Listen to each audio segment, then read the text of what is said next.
आज का जो सेकंड एलिमिनेटर हुआ एलएसजी और मुंबई के बीच में, अगर मैं ये कहूं कि ये मैच घसियारों के बीच में और भेड़े चराने वालों के बीच में हुआ तो ये गलत नहीं होगा।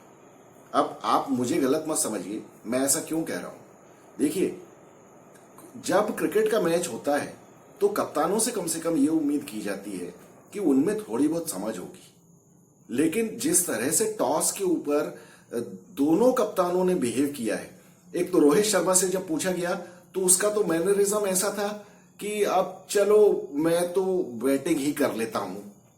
तो उससे पूछा गया कि क्यों का कोई आंसर नहीं है, क्योंकि बाद में बैटिंग करने में डर लग रहा है। क्योंकि जैसा कल के मैच में हुआ था चेन्नई के अगेंस्ट, जब गुजरात टाइटंस हार गए थे तो लग रहा था, रोहित शर्मा को लगा कि हमारे साथ भी ऐसा ही हो जाएगा, इसलिए अब मरता क्या ना करता, पहले बैटिंग ही कर लो। जबकि मुंबई की स्ट्रेंथ है चेस करना, और आज के मैच में उन्होंने अपनी नेचर के अगेंस्ट और अपनी टीम के कॉम्पोजिशन के अगेंस्ट उन्होंने पहले बैटिंग की। तो पहले बैटिंग करोगे आप, और जो कि आपकी स्ट्रेंथ है नहीं, तो आपने रन कितने भी बना दिए, बाद में क्या होगा, बाद में सामने वाली टीम, आपकी टीम की बॉलिंग तो बिल्कुल ही गई गुजरी है। और अगर कहीं आज के मैच में अगर बाद में स्पिन नहीं हुआ और कहीं गलती से ड्यू आ गई तो फिर तो आप बिल्कुल ही चले गए। और हालांकि आज का विकेट जो था, जब पहले बैटिंग मुंबई ने की तो इतना अच्छा खेल रहा था, लेकिन रोहित शर्मा ने फिर वही घसियारों वाला शॉट मारा और 6 रन 1 छक्का मार के आउट हो गया। वो हमेशा से पूरे टूर्नामेंट में क्या, बल्कि पिछले 3 साल से वो यही कर रहा है, जिसको अंग्रेजी में कहते हैं he is selling himself short. वो आउट हो गया। मुझे समझ में नहीं आता, मैंने हमेशा ये कहा है कि रोहित शर्मा को T20 मैच में ये सोच के जाना चाहिए कि मुझे 60 बॉल खेलनी है। अगर वो 60 बॉल खेलेगा, उसकी टीम हमेशा 250 रन नहीं बनाएगी, क्योंकि वो अकेला ही 100 के ऊपर और 150 के ऊपर रन बना देगा। लेकिन नहीं, हमारा तो ये ईगो इतना बड़ा हो गया है अब रोहित शर्मा का और कुछ कप्तानों का, जिसमें हार्दिक पांड्या भी इंक्लूडेड है। और ऊपर से ये जो हार्दिक पांड्या का भाई है कृणाल पांड्या, इसकी तो जैसे वो बिल्ली के भाग से छींका टूट जाता है, वैसे कप्तानी इसके हाथ में आ गई है। ये भी कह रहा है मैं भी पहले बैटिंग ही करना चाहता था। क्यों? दोनों के दिमाग में वही चीज है कि कल चेन्नई ने बहुत बुरा हराया था गुजरात को, और आज भी वैसा ही होगा, इसलिए। लेकिन आज की जो पहली बैटिंग मुंबई ने की तो विकेट तो एकदम ही फ्लैट दिख रहा था, और वो तो शुरू में 2 ओवर के बाद समझ में आ गया उनको, और समझ में आ गया। कैमरून ग्रीन ने आते साथ ही 23 बॉलों में 41 रन ठोक दिए। वो 1 नंबर का लठे थे, उसको अपने मर्जी की विकेट मिल गई। वो तो बहुत अच्छा है बॉलिंग की नवीन उल हक ने, जिसने कि कैमरून ग्रीन को आउट कर दिया। अगर उसको आउट नहीं किया होता तो आज मुंबई बना देती 250 रन, लेकिन उसने बहुत ही बढ़िया बॉलिंग की। 10 ओवर में इनके 2 विकेट पे 102 रन थे, और फिर वहां क्विक सक्सेशन में सूर्या और ये कैमरून ग्रीन दोनों आउट हो गए 16 ओवर। लेकिन आज वो दूसरा लठेत जो है टिम डेविड, उसके बिल्कुल बल्ले में बॉल नहीं आ रही थी, उसको समझ में ही नहीं आ रहा था। उसके चेहरे पे ऐसी हवाइयां उड़ रही थी जैसे पता नहीं क्या, या तो वो सोच के आया था कि नहीं बॉल बहुत स्पिन होगी, लेकिन स्पिन तो हो नहीं रही थी, फिर भी उसको समझ में नहीं आया, उसके बल्ले में ही बॉल नहीं आई। और 16 ओवर में इनके 125-27 रन थे। तब तो बहुत बुरी हालत थी जब तिलक वर्मा खेल रहा था, और ये हालत हो गई कि उसके बाद जब टिम डेविड आउट हुआ तो टिम डेविड के आउट होने के बाद मुंबई को तो अपना सब्स्टिट्यूट की स्ट्रेटेजी चेंज करनी पड़ी, क्योंकि उनको रन बनाने के लिए नेहल वडेरा को बुलाना पड़ा। जबकि ये सोच रहे होंगे कि सेकंड इनिंग्स में हम किसी बॉलर को लेंगे, लेकिन चूंकि इनके विकेट गिर गए थे और टिम डेविड आउट हो गया तो इनको नेहल वडेरा को सब्स्टिट्यूट करना पड़ा। अब ये 1 बॉलर शॉर्ट हो जाएंगे, क्योंकि दूसरी पारी में तो मिल नहीं सकता है इनको। लेकिन नेहल वडेरा ने बहुत अच्छा काम किया, उसने 12 बॉल में 25-27 रन बना दिए। वो अगर नहीं होता तो बहुत ही कबाड़ा हो गया होता मुंबई का। ये लोग तो 160 पे ही रुक जाते, और जिस तरह का विकेट था 160 रन में तो कुछ भी नहीं होने वाला था। तो 182 जो रन इन्होंने बनाए वो थोड़े बहुत फाइटिंग टोटल थे, लेकिन विकेट जितना आसान था ये भी उस हिसाब से मुझे तो कम ही लगे।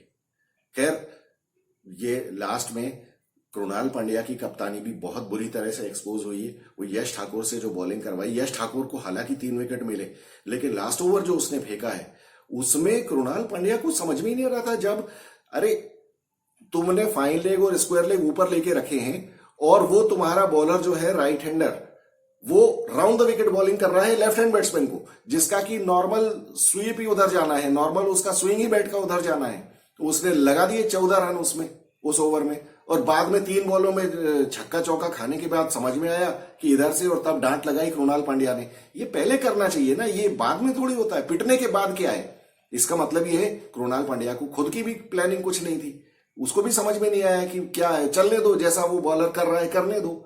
ये तो प्लानिंग बहुत पहले से होती है। ये तो कॉमन सेंस की चीज है कि लेफ्ट हैंड बैट्समैन खेल रहा है, आपने स्क्वायर लेग, फाइन लेग सब ऊपर लेके रखा हुआ है, और आपका बॉलर जो है वो राउंड द विकेट बॉलिंग कर रहा है, राइट हैंडर, फिर क्या होने वाला है।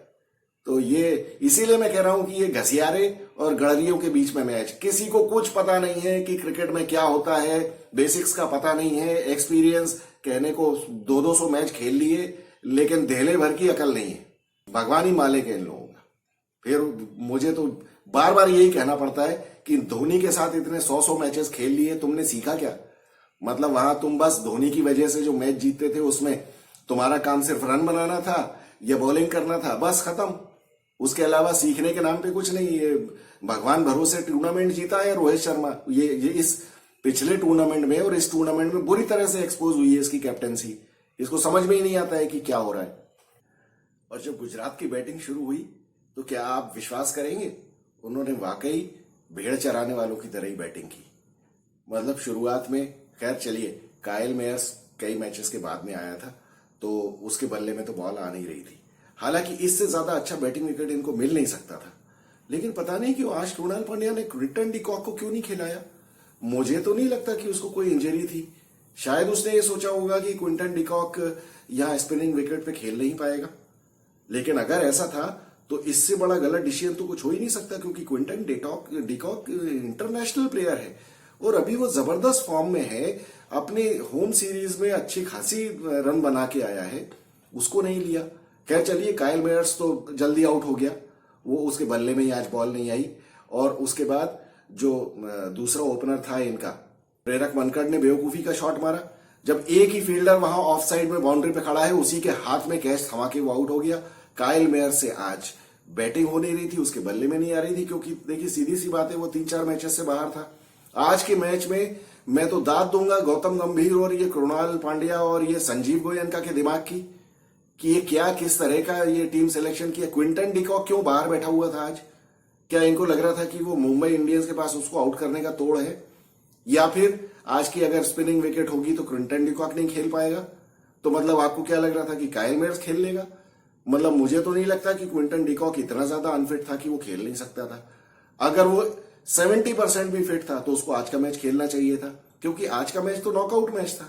24 रन पे 2 विकेट होने के बाद कृणाल पांड्या ने और मार्कस स्टोइनिस ने थोड़ा बहुत स्टेबलाइज करने की कोशिश की। 8 ओवर के बाद जब स्ट्रेटेजिक टाइम आउट हुआ तो 64 रन स्कोर था इनका, और उसके बाद पता नहीं गौतम गंभीर ने क्या चाबी भरी कृणाल पांड्या में। पांड्या की 9वें ओवर की दूसरी बॉल पे पीयूष चावला की बॉल पे छक्का मारने चल दिए। अरे आपको स्कोरिंग रेट बढ़ानी है तो थोड़ा चैन तो ले लो, थोड़ा 1, 2, 3 बॉल तो एक ओवर ही देख लो कि सामने वाली की प्लानिंग क्या है। क्योंकि बैट्समैन जब रुका रहता है तो फील्डिंग का कैप्टन जो है वो टेंशन में आता है, क्योंकि उसे पता है विकेट नहीं गिरे हैं तो ये कभी भी मार सकते हैं, और विकेट आसान था, विकेट में ऐसा कुछ नहीं था। फिर उसके बाद जहां कृणाल पांड्या आउट हुआ, और उसके बाद आप ये देखिए कि आयुष बदोनी ने आके गजब का शॉट मारा है। अच्छा खासा वो बच्चा बैटिंग करता है, पता नहीं आज उसको क्या हो गया। मतलब बाहर से कोई समझा के कुछ भेज ही नहीं रहा है, तुम जाओ तुम्हारे जो समझ में आए तो करो। तो ये बच्चे तो पैनिक में आएंगे ही, इन लोगों को भी एक्सपीरियंस नहीं है खेलने का। उसने आड़ा शॉट मारा, वो बोल्ड हो गया आकाश मधवाल की बॉल पे, और आकाश मधवाल ने आज बहुत अच्छी बॉलिंग की। और निकोलस पूरन को जो बॉल फेंकी है वो तो मुझे लगता है इस टूर्नामेंट की बेस्ट बॉल थी, जो पढ़ के जो सीम हुआ। और निकोलस पूरन जो इतना स्ट्रांग टच में है, मुंबई को अगर किसी बैट्समैन से डर था एलएसजी के तो वो सिर्फ निकोलस पूरन था, और वो पहली बॉल पे ही आउट हो गया 0 में। उसके बाद फिर क्या था, फिर तो पैनिक में स्टोइनिस भी रन आउट हो गए। स्टोइनिस ने जब बच्चों वाला रन लिया है, ये स्टोइनिस एक नंबर का बेवकूफ आदमी है। ये जितना अच्छा खेलता है, रनिंग बिटवीन में देखिए आप, ऑन साइड में शॉट खेला और वहीं से दौड़ने लग गए और टकरा गए और फिर रन आउट हो गए। उसके बाद कृष्णप्पा गौतम, ये लंबा चौड़ा आदमी, पता नहीं, मुझे समझ में नहीं आता ये कि इनकी किस्मत कितनी अच्छी है, ये इस टाइम में क्रिकेट खेल रहे हैं जो इन बेवकूफ लोगों को करोड़ों रुपए मिलते हैं खेलने के लिए, और इनमें 2 पैसे की अकल नहीं है। वो भी रन आउट हो गया बेवकूफ, बिना देखे दौड़े चले जा रहे हैं, ना कॉलिंग है ना नॉन स्ट्राइकर रिस्पॉन्ड कर रहा है, बेवकूफों की तरह दौड़ रहे हैं। रोहित शर्मा ने उसको आउट कर दिया। फिर उसके बाद तीसरा दीपक हुडा रहा सा, रन आउट हो गया। खैर दीपक हुडा तो उसके लिए तो एस्केप हो गया कि चलो मैं रन आउट हो गया, अदरवाइज उसके बस का वैसे भी कुछ नहीं था। उसने इस पूरे टूर्नामेंट में फ्री की सैलरी ली है, कुछ भी नहीं किया है सिवाय 6-7 कैच पकड़ने के, कुछ भी नहीं किया। उसका काम कैच पकड़ना तो खैर है ही, लेकिन मेन तो रन बनाना है। किसी भी पोजीशन में किसी भी नंबर पे आके उसने कोई रन नहीं बनाए। आज अच्छा मौका था, बना लेता कुछ 40-50 रन, नॉट आउट रह के चला जाता, भले ही मैच हार जाती टीम, लेकिन नहीं, पता नहीं वो 3-3 रन आउट हो गए। फिर तो उसके बाद मैच में बचा ही क्या था, फिर तो कोई था ही नहीं। आकाश मधवाल ने बहुत बढ़िया बॉलिंग की, 5 विकेट लिए उसने। और मुंबई एक जो कि एक अच्छा मैच हो सकता था उसको बहुत आसानी से जीत गई। एलएसजी ने आज बहुत बड़ा मौका खोया है। एक्चुअली इनकी प्रॉब्लम ये हुई है कि लखनऊ में जिस तरह की बकवास विकेट इन्होंने बनाई थी, जो बिल्कुल लो बाउंस वाली और स्पिनिंग विकेट, वो खेल खेल के इनको आदत पड़ गई है। तो अब इनके पास क्या हुआ, जहां अच्छा बैटिंग विकेट आया तो इनसे बैटिंग ही नहीं हुई और ये पैनिक में आ गए स्कोर देख के 182 का, जबकि इस विकेट पे 182 का स्कोर कुछ भी नहीं था। कोई भी ढंग की टीम हो, गुजरात हो, सीएसके हो, आरसीबी हो, ये इनको 8 विकेट से मैच हराती आज का, अगर वो टीमें बैटिंग कर रही होती। लेकिन यहां तो बैटिंग में तो ना तो कुछ प्लानिंग थी ना कुछ एप्लीकेशन था। अच्छा है, बेवकूफों की तरह मैच खेले, बेवकूफों की तरह बाहर जाओ और जाके अब सोचो अगले साल क्या होगा। कृणाल पांड्या के भाग से जो छीका टूटा था तो वो तो फूट के उसका दही निकल गया पूरा। अब क्या है, रोते रहो आप जाके। अब देखते हैं क्या होता है मुंबई का और गुजरात टाइटंस का। वहां दूसरा पांड्या मिलने वाला है उनको, वो भी अपना ईगो का एक गुब्बारा लेके घूम रहा है।